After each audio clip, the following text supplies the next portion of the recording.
Eventually, you know what you're going to consider? Performance-enhancing drugs. Of course you are.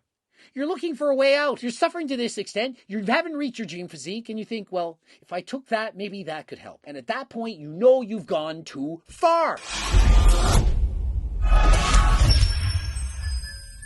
Coach Greg, in today's video, why I regret getting shredded. So we're going to talk about all the dangers of getting shredded, what it does to you, what you should do, what you shouldn't do. And so stay tuned for this video. If you've ever tried to diet in your life, this is an important video for you. This is me, last year at what I think is the closest I've gotten to my dream physique. And while other people may set a goal of getting much larger, this was 90% of what I ever hoped I would look like. And so Goal Guys released a video, Why I Regret Getting Shredded. And in the video, he explains why he regrets dieting down.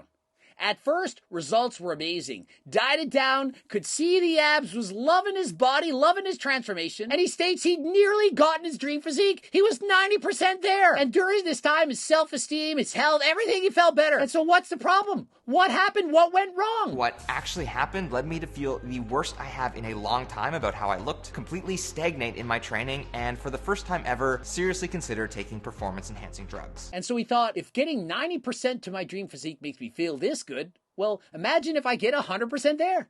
And so he kept dieting, kept pushing the envelope, training and dieting harder than last time. It is not the picture perfect, magazine ready figure, then it's just criticized absurdly. And so when you first start dieting, you compare yourself to your old photos and you feel really good about it. You lost the weight, you're looking better, you're stronger. But eventually, it's never enough, and you start comparing yourself to people who look even better. Perhaps it's Brad Pitt, Cristiano Ronaldo, or even Chris Bumstead. When I looked at my progress photos, I had good definition through my upper abs, but my lower abs weren't quite visible yet. And so when you look at your photos, you no longer see the impressive changes that you've made. You're looking at your flaws. Oh, I haven't lost my lower ab fat. My glutes are still not tight enough. And my shoulders, why don't they look like Derek's from More Plates, More Dates? So if I want that fully defined six-pack I had seen other creators achieve, then my next goal became to get below the 12% body fat. And so he got down to 15% body fat, which I've stated in hundreds of videos that is probably ideal for your health. But it wasn't good enough. To get my abs to look the way I want, I gotta get 12% or less. And so he kept dieting, kept pushing the envelope. Trying to get shredded shifted my focus away from all the things I liked about myself and turned those remaining areas into a moving target. And so what happens when you diet down is that your dream physique, it becomes a moving target.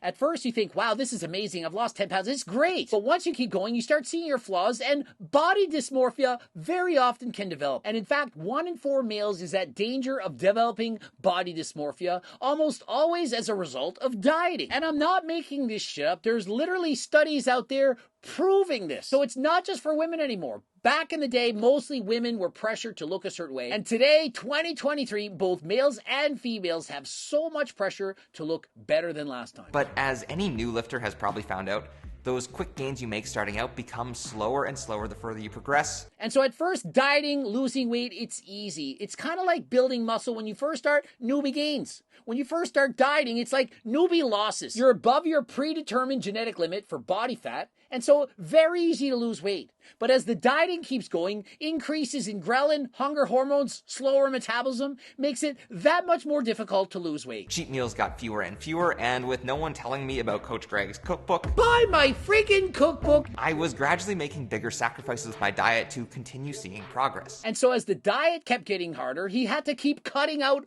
all the delicious foods he wanted to eat. No one told him about my cookbook, the protein bars, or even GO2 Max, the main ingredient NMN known to increase exercise output, performance, make you healthier, a better butter burner, burn more calories in less length of time. Human studies, NMN, the main ingredient, shown to increase walking performance by 50% Imagine, they were told to do an exercise program, take the pills, double-blind, placebo-controlled, not the placebo effect, 50% improvement.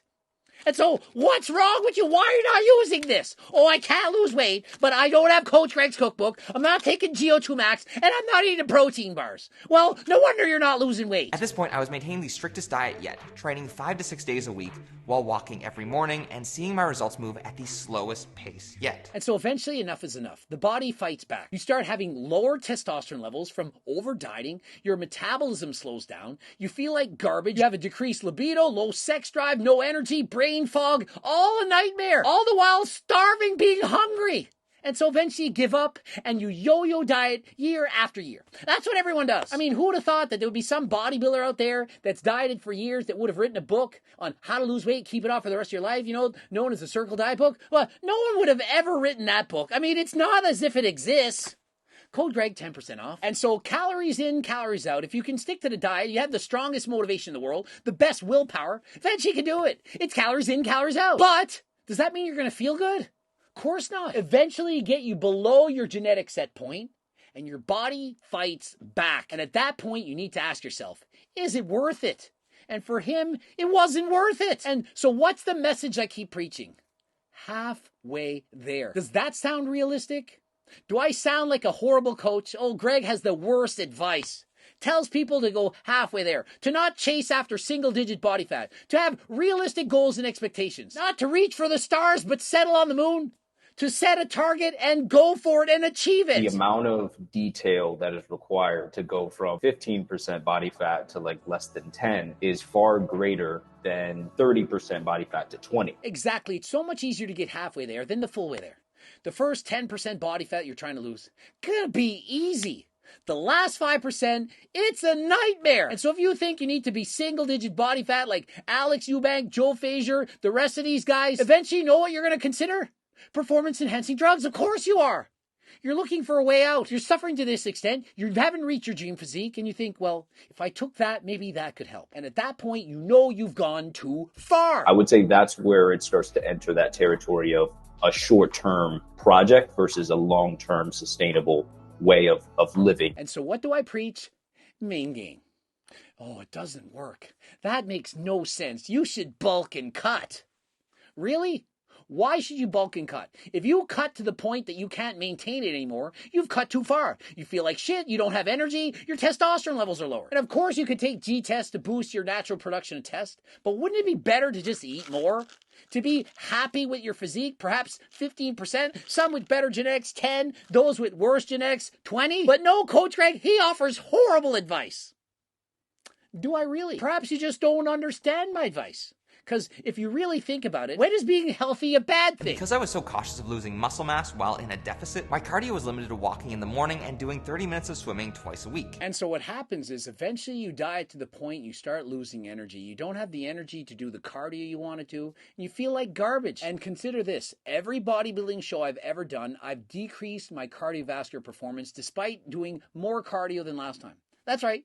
I do more cardio and I get slower. Why? Because I don't have the energy. I'm not eating enough to sustain my efforts. And so one thing I've noticed as I've not done a bodybuilding show in 3 years is that my cardio has gotten significantly better. And what I noticed the last time I did a bodybuilding show is I'd plan out, say, I'm going to go ride for an hour. 30 minutes into the ride, no energy, felt like garbage, and I'm struggling to get home. My watts, heart rate, the calories, all going down. And the reason is because I'm starving myself trying to get under 5% body fat.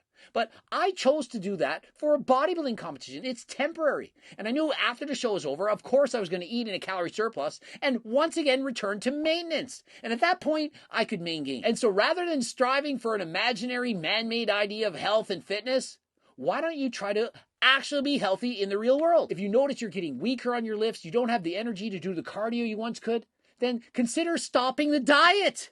Why do you keep dieting? Why do you need single-digit body fat? Oh, I only have a 4-pack. I need a shredded 6-pack. Why? Why do you need this? But if I gave up now and started adding size back, it could be months before I was lean enough to try again. Or I could go with the third option and jump on the computer and start Googling. And so the third option should have been to get my friggin' cookbook, get my harder than last time protein bars, get the Circle Diet book, and start being healthy. Set realistic goals. 15% guy looked amazing. Why do you keep dieting? 15% as healthy as you could be. Do you think that getting to 10% makes you healthier than 15? Of course not. And as he stated, he got weaker, had less energy, was winded after 15 minutes playing sports. Who wants that life? And listen, most people dieting to single-digit body fat, that's exactly how they're going to feel. And so why do you think they end up taking performance-enhancing drugs? Because they don't want to feel like shit. I had gone from being thrilled with the progress I had made to absolutely miserable, and now considering if I should take PEDs to achieve a physique that I perceived as being fit and healthy. And so think of it.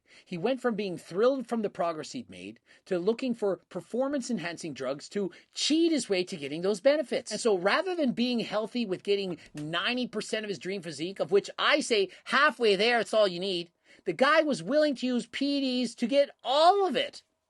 He originally got into this for his health, to be healthier. But once you resort to using drugs to improve your appearance, it's no longer healthy. At this point, you're doing it for vanity, and let's be honest, you don't need single-digit body fat to even impress a girl. Yeah, if I only got that physique, then the girls would like me. It's not true. I've done videos on this in the past. Hey, what's your favorite body type? Girls don't need single-digit body fat.